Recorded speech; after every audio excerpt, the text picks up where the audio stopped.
DK CM ಆಗಬೇಕು ಅಂತ ಹೇಳಿ ಶಾಸಕ ಇಕ್ಬಾಲ್ ಹುಸೇನ್ ಹೇಳಿಕೆ ಕೊಟ್ಟಿದ್ರು. ಅವರಿಗೂ ಶಾಕ್. ಇಕ್ಬಾಲ್ ಹುಸೇನ್ಗೆ ನೋಟಿಸ್ ಕೊಡ್ತೇನೆ ಅಂತ ಹೇಳಿ ಡಿಸಿಎಂ ಹೇಳಿದ್ದಾರೆ. ಮಾಗಡಿ ಬಾಲಕೃಷ್ಣ, BR ಪಾಟೀಲ್ರು ಯಾರೇ ಆಗಿದ್ರೂ ಕೂಡ ನೋಟಿಸ್ ಸರ್ವ್ ಮಾಡ್ತೇವೆ. ಯಾವ ನಾಯಕತ್ವದ ಬದಲಾವಣೆಯೂ ಕೂಡ ಇಲ್ಲ. ಸಿಎಂ ಸಿದ್ದರಾಮಯ್ಯ ಅವರ ಕೈಯನ್ನ ಬಲಪಡಿಸ್ತೇವೆ. ಬೆಂಗಳೂರಿನಲ್ಲಿ ಡಿಸಿಎಂ ಡಿಕೆ ಶಿವಕುಮಾರ್ ಹೇಳಿಕೆಯನ್ನು ಕೊಟ್ಟಿದ್ದಾರೆ. ತಮ್ಮ ಪರ ಬ್ಯಾಟ್ ಅನ್ನು ಬೀಸ್ತಾ ಇದ್ದಂತಹ ಶಾಸಕರ ವಿಚಾರಕ್ಕೆ ಮಾತನಾಡಿದ್ದಾರೆ. ನೋಟಿಸ್ ಕೊಡುವ ಎಚ್ಚರಿಕೆಯನ್ನು ಕೊಟ್ಟಿದ್ದಾರೆ. ಯಾವ ಇಕ್ಬಾಲ್ ಹುಸೇನ್ಗೆ ನೋಟಿಸ್ ಇಶ್ಯೂ ಮಾಡ್ತೀನಿ ನಾನು. ಅವನು ಯಾರು ನನ್ನ CM? ನನಗೆ ಯಾರು CM ಆಗ್ತೀನಿ ಅಂತ ನಂಗೆ ಹೇಳೋದು ಅವಶ್ಯಕತೆ ಇಲ್ಲ. ಇವತ್ತು ನಾಳೆನೇ ಅವ್ನಿಗೆ ನೋಟಿಸ್ ಇಶ್ಯೂ ಮಾಡ್ತೀನಿ. ಇಕ್ಬಾಲ್ ಬಾಲಕೃಷ್ಣನು ಹೇಳೋದು ಬೇಡ, ನನಗೆ ಯಾರು ಅದೆಲ್ಲ ಬೇರೆ ವಿಚಾರ. ಪ್ರೆಸ್ ಮುಂದೆ ಯಾರು ಹೋಗ್ಬಾರ್ದು. ನಾನು ಹೇಳ್ತಾ ಇದ್ದೀನಿ, ನೋ ಪ್ರೆಸ್. ಇಕ್ಬಾಲ್ ಹುಸೇನ್ಗೂ ಹೇಳೋದಷ್ಟೇ, BC ಪಾಟೀಲ್ಗೂ ಹೇಳೋದಷ್ಟೇ, ಯಾರು BR ಪಾಟೀಲ್ಗೂ ಹೇಳೋದಷ್ಟೇ, ಬಾಲಕೃಷ್ಣ ಹೇಳೋದಷ್ಟೇ. ಯಾರು ನನಗೆ ಬೇಡ, ಅವಶ್ಯಕತೆ ಇಲ್ಲ. ಮುಖ್ಯಮಂತ್ರಿಗಳು ಸಿದ್ದರಾಮಯ್ಯನವರು ಇದ್ದಾರೆ, ಅವ್ರ ಕೈ ಬಲಪಡಿಸೋದು, ನಮ್ಮ ಸರ್ಕಾರ ಕೈ ಬಲಪಡಿಸೋದು ಅಷ್ಟೇ.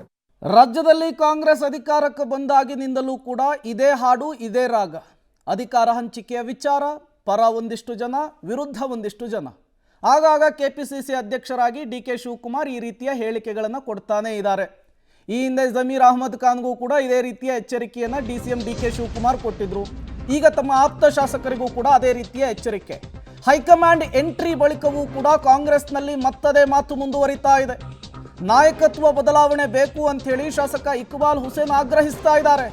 ನನಗೆ ನೋಟಿಸ್ ಆದರೂ ಕೊಡಲಿ, ಏನಾದರೂ ಕೊಡಲಿ, ನಾನು ಹೇಳಿದ ಮಾತಿಗೆ ಈಗಲೂ ಬದ್ಧ ಅನ್ನುವಂತಹ ಸಂದೇಶ ಕೊಡ್ತಿದ್ದಾರೆ.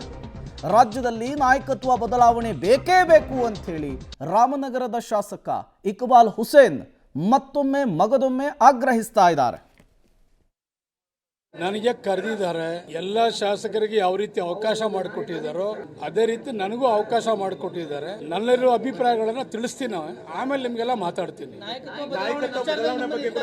ಅದನ್ನು ಮಾತಾಡ್ತೀನಿ. ನಾನು ಏನು ಮಾತಾಡ್ತೀನಿ ಈಗಾಗಲೇ ಅದ್ರ ಪ್ರಕಾರ ಅಲ್ಲಿಗೂ ಮಾತಾಡ್ತೀನಿ ಮತ್ತು ನಿಮಗೂ ಮಾತಾಡ್ತೀನಿ. ನೋಟಿಸ್ ಸರ ಕೊಡಲಿ, ನೋಟಿಸ್ ಕೊಡದೆ ಹೋಗ್ಲಿ, ಬೇರೆ ನಡ ಮಾಡಲಿ, ನಾನು ಹೇಳ್ದಂಥ ಮಾತಿಗೆ ಬದ್ಧನಾಗಿರ್ತೇನೆ.